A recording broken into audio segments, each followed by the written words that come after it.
Welcome to Love Lies Chronicles. Support the channel by liking, commenting, and subscribing. I promise even more interesting stories. I remember the exact moment it happened. Not because it was dramatic or theatrical, no, that would have made sense. What made it unforgettable was the silence that followed. She stood across from me, arms folded tight against her chest, her lips pursed like she was trying to hide a smirk. I was plating her dinner, still wearing my work shirt, sleeves rolled up, sauce-stained apron tied haphazardly around my waist. I'd made chicken piccata her favorite, or at least it used to be. She hadn't requested it in years, but something in me had hoped. Maybe tonight could feel like old times. Something grounding. Something real. That hope shattered in 5 words. "I want a divorce," she said, her voice flat. Calculated. Almost rehearsed. I turned slowly, spatula still in my hand. I think I blinked at her for a good 3 seconds before I responded. Or maybe I didn't respond at all. I can't really remember.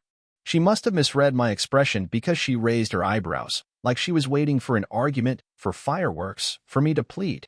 Instead, I set the spatula down, wiped my hands on a dish towel, pulled out the chair, and sat down at the table across from her. The table was set with more intention than usual: cloth napkins, dim light, the bottle of red she liked chilling in the ceramic cooler. Her wine glass sat full, mine untouched. I didn't speak. I just looked at her. And maybe that unnerved her more than shouting would have. "You don't have anything to say?"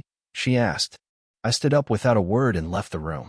She followed me, heels clicking across the hardwood like a metronome set to rage. You can't just walk away from this. But I didn't walk away. I walked into our bedroom, opened the top drawer of my nightstand, and pulled out a manila folder. I'd prepped it 2 weeks ago. Not because I knew this moment would come tonight, but because deep down, I knew it would come eventually. Inside were divorce papers. Not signed, not dated, but filled out enough to be real. I had them notarized quietly, just in case. I handed them to her. She looked down at them like I just handed her an obituary. And in a way, I had. "You had these ready," she said, blinking. I nodded. No smugness. No venom. Just truth. She flipped through them in stunned silence. Then looked up, confused. Angry. Betrayed, even. That last one nearly made me laugh. "I thought you'd at least fight," she said. That stopped me. "For what?" I asked. "For someone who's already gone?" Her face twitched. I don't know if it was guilt, or surprise that I'd said it aloud, that I'd seen it. But I had, long before this conversation. It was in the way she stopped looking at me when she spoke. The way her phone became a lifeline she clutched even at dinner. The way she stopped asking about my day. The way she recoiled slightly, but just enough, when I brushed her hand. I saw it all. I just never said it. I thought maybe if I kept showing up, she'd find her way back. But that was the old me talking, the loyal me. The version of me that believed silence, consistency, patience could fix everything. That version of me died a quiet death weeks ago. I didn't ask her if there was someone else. I already suspected there was. I didn't confront her about the late nights, the vague explanations, the unexplained new lingerie I found in the back of the drawer with tags still attached. I didn't need her confirmation. I had something better: clarity. And if there's one thing clarity gives you, it's freedom. "You really aren't going to say anything else?" she asked again, quieter this time. "No." That one word, simple, final, seemed to suck all the air out of the room. She looked around like she suddenly realized what she'd done. Not that she wanted me back, but more like she'd pulled a lever expecting one outcome, and got another. She wanted power. A reaction. Maybe a desperate speech. Maybe to watch me cry. She wanted proof that she still mattered to me. Instead, she got indifference. And I could see it hit her. Right there, in the corners of her eyes, in the way her shoulders tensed. It wasn't regret. Not yet. But it was confusion. Doubt. The first seed. I left the house that night. Not because I was angry. Not even because I was hurt. I just needed to breathe. I drove with no direction, windows down, wind washing away whatever traces of emotion were still clinging to my chest. That's the funny thing about grief. It doesn't arrive when someone dies. It arrives when you realize they've already been gone for a long time, and you just didn't see it. When I came back hours later, she was in the bedroom, asleep. Or pretending to be. The divorce papers were still sitting on the coffee table, untouched. Like she was waiting to see if I'd change my mind. But there was nothing left to change. I moved out 2 days later. No fight, no shouting, no drama. Just a quiet afternoon where I packed the essentials, left my key on the hallway table, and shut the door behind me. I didn't tell her where I was going. She didn't ask. Maybe she didn't think she had to. Maybe she thought it was just temporary, that I'd go sulk in some hotel for a few days and come crawling back with a desperate apology and flowers. But that wasn't where this was headed. Not anymore. I'd already signed a short-term lease weeks ago. A furnished unit in a quiet, older building downtown, with a balcony that overlooked the city's gray skyline. It wasn't much, but it felt like mine. Clean slate. Fresh air. Silence that didn't feel heavy. The first night I slept there, I didn't dream. And that, strangely, felt like peace. I didn't block her number. I didn't send a spiteful text. But I didn't initiate contact either. What was there to say? She wanted space. She got it. It's funny how people want control until you give it to them. Then they panic. 3 days after I left, I started getting messages. Hey, just checking in. Didn't expect you to go ghost. You okay? This is really how you want to handle it? I didn't respond. Not out of cruelty. Just preservation. When silence doesn't break someone, it begins to rot them. By the end of the week, she called twice. I let them go to voicemail. No tears. Just mild irritation in her voice, like a teacher scolding a student for skipping class. The power dynamic she was clinging to was slipping, and she didn't know how to handle that. Meanwhile, I met with my lawyer. A quiet guy named Farid, sharp, methodical, not easily rattled. He reviewed the paperwork I'd brought in, nodded through most of it, asked a few pointed questions about shared accounts and property. Any third parties involved? He asked casually. I looked at him for a second, then said, I don't have proof, but I have suspicions. He raised an eyebrow but didn't press. Do you want to find out? I thought about it. For a long time. I'd wrestled with that question more times than I could count. But something about chasing proof felt beneath me now. I shook my head. Not unless it's necessary. Farid made a note. Understood. But I wasn't completely done with the idea. Just because I didn't want the proof yet, didn't mean I didn't want to prepare for the storm I felt was coming. So I made another call, this one personal. To her cousin, Leah. She and I were never close, but there was always a quiet understanding between us. She had a low tolerance for bullshit, even from her own family. Especially from her own family. I invited her for coffee. Neutral location. She looked surprised but came anyway. We talked for an hour, light stuff at first. Then I asked, casually, you know anything about the guy she's seeing? She didn't pretend to misunderstand. Her mouth tightened. Then she leaned back in her chair. So you figured it out. That was all I needed to hear. She hasn't said anything directly, Leah continued. But I've heard things. From mutuals. She's been seeing someone. Not new either. They've been in touch for a while. I looked down at my coffee. How long? Leah hesitated. Then, since before the I want a divorce moment. That wasn't a decision. That was a transition.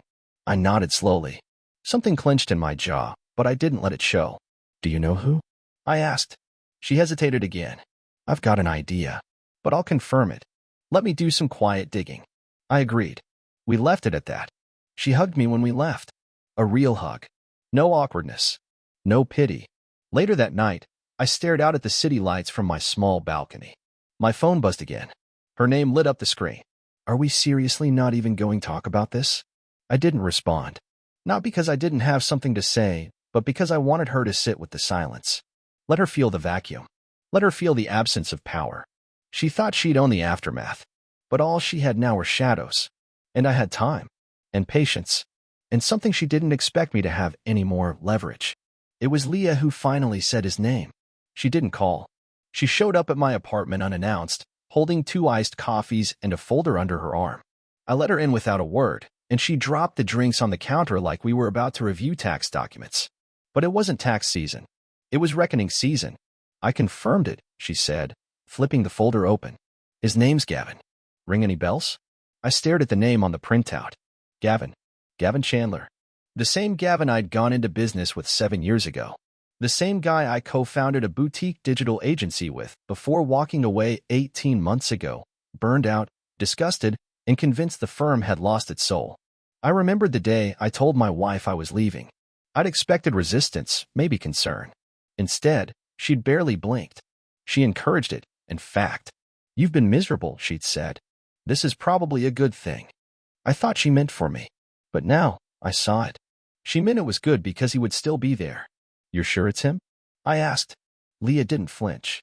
My sister saw them. Together. Multiple times. Coffee shops in Midtown. That ugly Italian place she used to hate. My stomach twisted. I didn't need to ask more. That restaurant had been ours once. She used to complain about the garlic, the cramped booths. Apparently, with Gavin, it was charming. They're not even being that careful, Leah added. Either they think they're invisible or they just don't care anymore. Probably both. It was surreal, hearing all this from Leah. But something in her voice, steady, almost clinical, told me she didn't come to gloat. She came because she was tired of the games, too. She used to talk about you all the time, Leah said quietly, shifting in her chair. Said you were too passive, too predictable. Said she wanted someone who challenged her. I laughed under my breath. So she found a guy who lies for a living. Gavin always had that salesman polish. The kind of guy who could charm your mother while sleeping with your wife. When we built the company together, I was the workhorse. Strategy, long hours, endless spreadsheets. He handled clients, smiled, took the meetings, took the credit, and, apparently, took my wife. I should have been furious, but I wasn't. Not in the way I expected. It was more like a slow-burning nausea, like watching a familiar movie with an ending I could suddenly recite by heart. I'd seen this coming. I just hadn't admitted it to myself until now. What are you going to do? Leah asked, tone careful. I looked at her. Nothing yet. She tilted her head. Seriously. I nodded. She expects me to explode. To show up at her door and make a scene. Gavin probably does too. That's how they win, by turning it into a spectacle. Let them think I'm broken. Or better yet, indifferent. Leah exhaled. That'll scare her more than anything. She was right. The absence of noise, the calm, was the worst thing I could offer. Silence gives people nothing to push against. It makes them question what they can't control. But I wasn't done. Not yet. After Leah left, I opened my laptop. Logged into an old cloud folder I hadn't touched in over a year. Inside were pitch decks, contracts, financial records from the company Gavin and I built. Some of those documents still had my name on them. Gavin had begged me to leave quietly. Take your buyout, man, he'd said. No bad blood. And I had. But I kept records. I kept access. And most importantly, I kept my mouth shut. Until now. Later that evening, she called again. I let it ring. Then a text followed. Can we meet? Just to talk. I didn't respond. I didn't need to. I was already moving 4 steps ahead. Let her wonder why I wasn't taking the bait. Let her feel the full weight of being unseen. She'd spent months building a future with someone else while expecting me to crumble when she walked out. But I didn't fall apart. I evaporated. And soon, she'd realized that disappearing wasn't surrender, it was strategy. A week passed before she asked to meet in person. Not through a call. Not even a voice note. Just a single text. Please. Just coffee. Neutral ground. I need 5 minutes. The phrasing was calculated. Not dramatic. Not apologetic. Just reasonable, on purpose. She thought control was still on the table. She hadn't yet realized it was already gone. I agreed. A single word. Sure. We met at a cafe in Midtown. Not the one we used to love. This one was clinical, metal chairs, exposed beams, indie jazz humming overhead. She arrived before me. She'd done her makeup. Subtle, but noticeable. The kind she used to wear for client meetings or first dates. She was trying to reset the tone. Start from a place of poise. But the moment she saw me, her expression faltered. I didn't look broken. I didn't look angry. I looked free. That alone seemed to throw her off more than anything.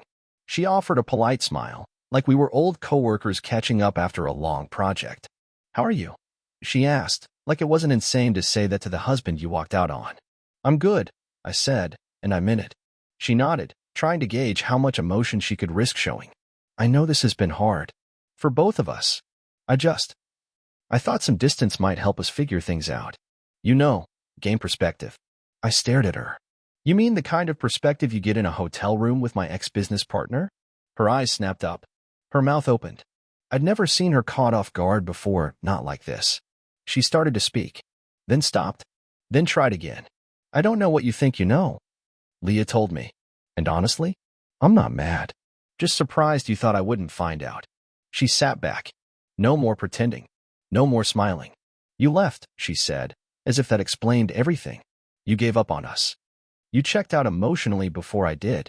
That was her last lifeline. The classic reframe. If she couldn't deny the betrayal, she'd rewrite the narrative. But I wasn't there to fight. You wanted me to beg, I said. That's why you told me you wanted a divorce like it was some impulsive revelation. You expected me to grovel, to chase you, to make you feel chosen. But I didn't. And that's what really hurt, isn't it? She didn't answer. You needed the power. But when I didn't give it to you, you fell back on someone who always treated power like a party trick.